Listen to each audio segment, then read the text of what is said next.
Beneath the desert sky, the morning sun bathed the modest neighborhood of Al Rayyan in a soft golden hue, casting long shadows across the sandy alleys.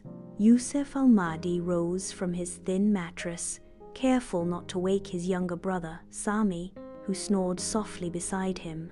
Their room was small, with walls adorned with old photographs and Quranic verses that their late father had framed long ago. The scent of cardamom and fresh bread drifted from the kitchen, a gentle reminder of their mother's tireless love. Yusuf was 22, a wiry young man with intelligent eyes and a persistent determination etched into his brow. During the day, he attended business classes at Qatar University. In the evenings, he worked at a mechanic's garage, his hands often stained with grease and oil. His life revolved around his studies, his job, and his family. His father, once a private driver, had died in an accident 5 years earlier, leaving Yusuf to become the man of the house. Every rial he earned was carefully divided, some for groceries, some for Sami's school supplies, and some tucked away for a dream that refused to die. It was a dream born in silence and carried by hope, the dream of starting his own business, not for luxury, but for stability, dignity, and freedom from the weight of poverty. At the university, Yusuf moved between lectures with focused determination, a notepad in hand, always jotting down ideas. On a rainy Tuesday uncommon for Doha met her, Lena Haddad, a third-year architecture student who was arguing with a vending machine that had swallowed her rial. He offered her a water bottle, chuckling as he said, "Sometimes they swallow your money and your pride." She laughed. "Thanks, I'm Lena." "Yus," he replied. Their friendship blossomed in stolen moments between classes and in quiet corners of the library. Lena, a confident Lebanese Qatari with eyes that shone like moonlight, held a fierce belief in dreams. Her family was wealthier than his, but it was fractured by internal tensions and old expectations. She perceived in Yusuf what others often overlooked: an undying flame. He saw in her not just beauty, but a reflection of his ambition. They discussed the city's future, architecture, and apps, sharing the ache of growing up too soon.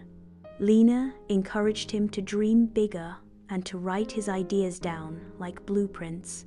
One evening in the garage, Yusuf's boss, Farid, leaned in with a proposition. "I know you need money, Aki. There's a car we're flipping, no papers, quick sale. You get 2,000 rials. Easy." Yusuf hesitated as he thought of Sami's school fees and his mother's mounting medical bills, but something in his gut told him to be cautious.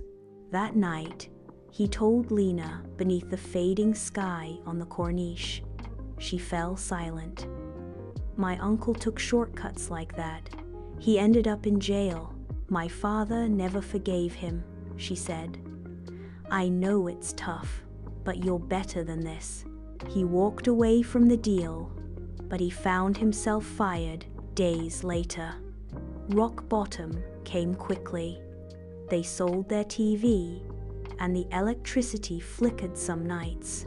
Yusuf began skipping meals so Sami and his little sister, Amal, could eat properly.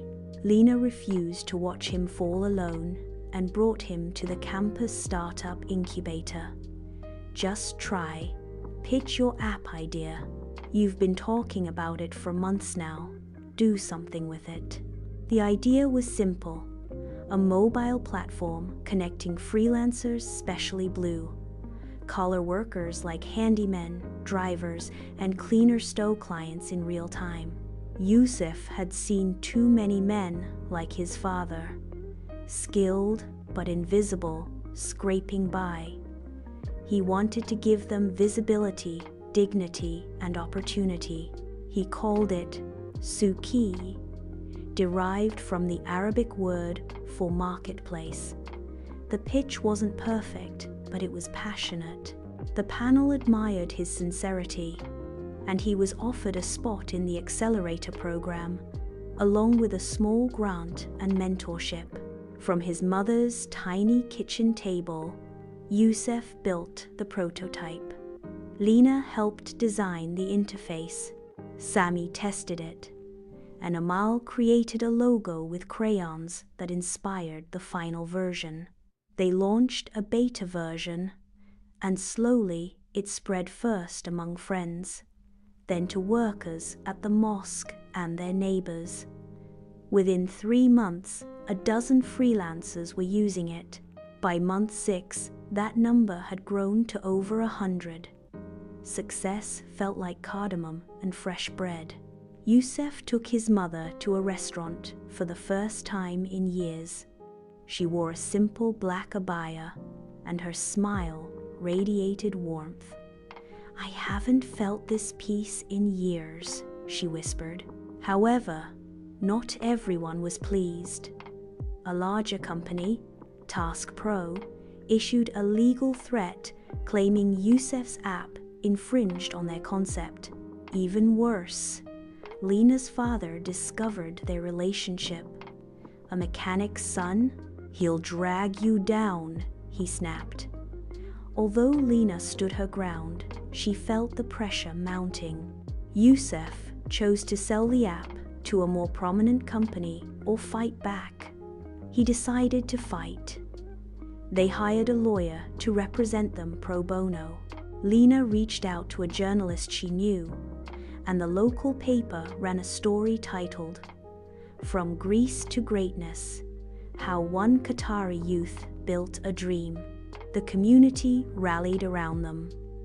Influencers began posting about Suki, and a government innovation fund awarded him a development grant. Within a year, Suki had established offices in Doha and Al Wakra, and Youssef employed 12 people. His mother's health improved with better treatment. Sami won a science competition, and Amal's drawings were framed in the living room. One evening, Youssef took Lena to the top of a sand dune outside the city. The skyline twinkled in the distance, while the stars overhead watched silently. He knelt, his breath shaking. "I don't have a diamond, but I have a dream. I want you to be part of it forever." Tears welled in her eyes.